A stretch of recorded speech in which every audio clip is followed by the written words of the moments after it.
My grandfather was a Christian pastor in Germany. He always said he was born on the wrong side of the ocean at the wrong time of history. He was drafted into the German army along with every able-bodied person right as the Second World War began in 1939, and immediately placed on a frontline unit, Unit 699, that was placed in the heart of Russia and moving through the Ukraine and into Russia in the southern flank. They were heading for the city of Baku, for their goal was to basically capture the oil reserves of the Russian armies and the Russian government. And being on a bridge building unit right at the front lines, often behind enemy lines, there were huge amounts of casualties and a lot of heartache. One day, his commanding officer towards the end of the war called him into his office, his makeshift office, and asked him a very direct question.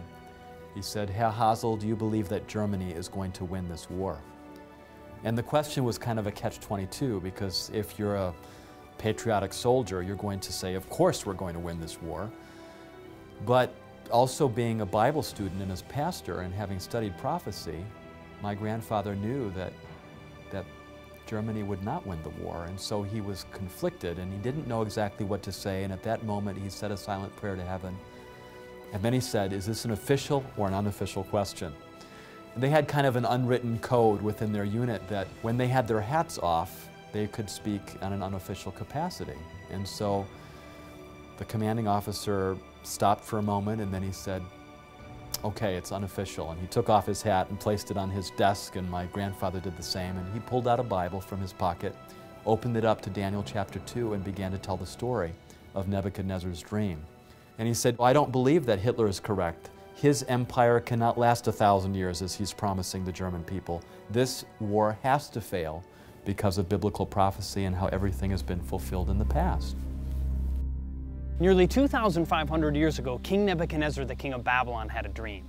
Now, it's been said that this dream revealed the history of earth from that time until today. Now, is this actually true? In order to find out, we need to go back to the book of Daniel.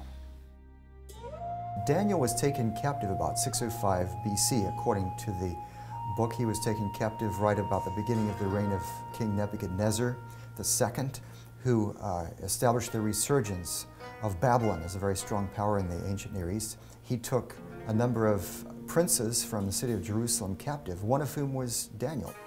Well, it was not unusual that conquerors, kings who conquered the land, would take from royal families and nobility young people and take them with them to their own country. And it was mainly done for two reasons. One reason is that these young people will be educated in Babylon, and they would accept not only language of Babylonians, but they would accept culture and religion and everything from Babylon. They would take the cream of the crop, the intelligentsia, the royalty. They would take the artisans, the writers, the physicians, so that their land was developed at a high level, but they would leave some of the people in the land and allow a local person to rule. That's exactly what happened with the time of Daniel. Daniel and his friends were taken from Jerusalem to Babylonia. We find Daniel captive in Babylon. Now, Daniel chapter 1 tells us why he's there, okay? Nebuchadnezzar had gone to Jerusalem in 3 separate raids